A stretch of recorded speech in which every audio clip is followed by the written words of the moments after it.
Մասնակցել եմ Զանգեզուրի բոլոր նշանավոր կռիվներին, օգնական ունենալով Զաքար Տեր-Ղազարյանին, Սիսիանի մարտական ուժերով,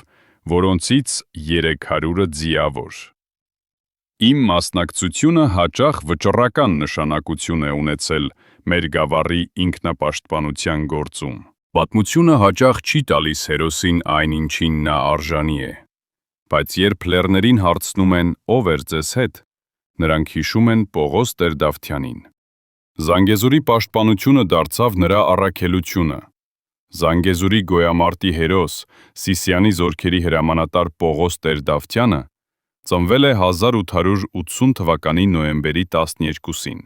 Զանգեզուրի Վերին Խոտանան գյուղում։ Նրա մանկությունը անցել է լեռնային բնության գրկում, պարզ, աշխատասեր և հայրենասեր մարդկանց միջավայրում։ Կրթությունը ստացել է Նախիջևանի ռուսական գիմնազիայում, այնուհետև տեղափոխվել է Բաքու, որտեղ նրան աջակցել է քեռին, հայտնի նավթագործ Գասպար Տեր-Մարգարյանցը։ Նրա միջնորդությամբ Պողոսը սկսել է աշխատել Բալախանու նավթահանքերում, նախ որպես բանվոր, ապա նավթահանքերի կառավարիչ։ 1914 թվականին Տեր-Դավթյանը զորակոչվեց ռուսական բանակ և ծառայեց 138-րդ Պալխովյան հետևակային գնդում։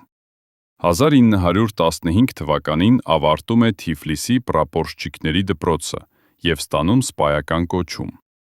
1917 թվականի մարտերի ժամանակ վիրավորվում է,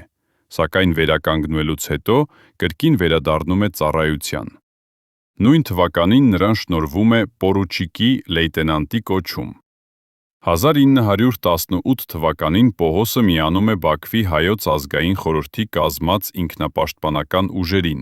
ծառայելով Համազասպ Սրվանստյանի հրամանատարության։ Բաքվի անկումից հետո հազարավոր հայերի հետ նա ստիպված էր անցնել Պարսկաստան։ Նա վերադարձավ հայրենի Սյունիք, որտեղ միացավ Զանգեզուրի ազգային խորհրդին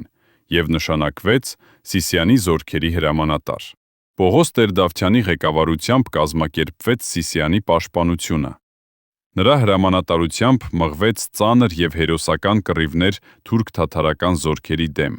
1919-ից 1920 թվականներին Տեր-Դավթյանը ղեկավարեց Սիսիանի և հարակից գյուղերի ինքնապաշտպանական գործողությունները։ Պողոս Տեր-Դավթյանն աչքի էր ընկնում իր համեստությամբ, անմիջական, պարզ ու շիտակ բնավորությամբ։ Զինվորների հետ նա վարվում էր եղբայրաբար, իսկ նրա հիմնական հատկանիշները՝ պարզությունն ու համեստությունը,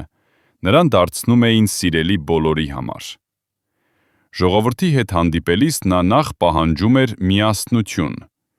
ապա շեշտում ինքնապաշտպանության անհրաժեշտությունը։ Զանգեզուրի հերոսամարտի օրերին Տեր-Դավթյանը դարձավ ժողովրդի սիրելին, ոչ միայն Սիսիանում, այլև Զանգեզուրի ամբողջ գավառում։ Պողոսը ճանաչված էր պարոն պորուչիկ անունով։ Ժողովուրդը նրան ճանաչեց որպես Քաջ Պողոս, այդպես սիրով ու հպարտությամբ կոչեց իրենց Քաջարի զորահրամանատարին։ Նրա մարտական ուղին կապված է Զորավար Անդրանիկի, Արսեն Շահմազյանի, Դրոյի և Նժդեհի անվան հետ։ 1920 թվականի նոյեմբերի 12-ին Ուզ գյուղի մոտ տեղի ունեցած ճակատամարտի ժամանակ Պողոս Տեր-Դավթյանը վիրավորվեց։ Մի քանի օր անց, նոյեմբերի 20-ին, ճիշտ այն օրը, երբ 40 տարի առաջ լույս աշխարհ էր եկել, Պողոս Տեր-Դավթյանը իր հոգին հանձնեց հայրենիքին։ Նա մահացավ այն հողի վրա, որին հավատարմորեն ծառայել էր։ Թաղված է իր հայրենի Վերին Խոտանան գյուղում։ Եվ հիմա, երբ նորից անորոշ ժամանակներ են, նրա լուռ օրինակն է, որ հիշեցնում է, երբ հայրենիքն է վտանգված, անտարբերությունը դավաճանություն է։